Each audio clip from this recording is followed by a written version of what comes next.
aí pessoal, aqui quem falou, gostaria de realizar mais um tutorial que eu estou ensinando vocês a como colocar porta invisível em sua casa.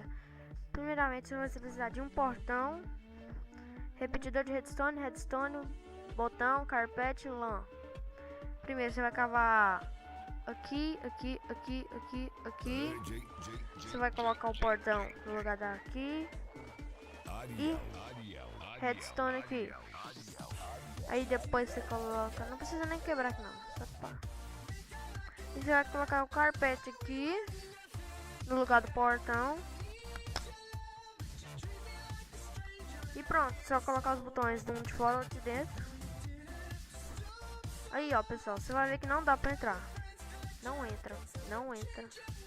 Não entra. Você clicando no portão, entra. Certo? Aí ó, entra.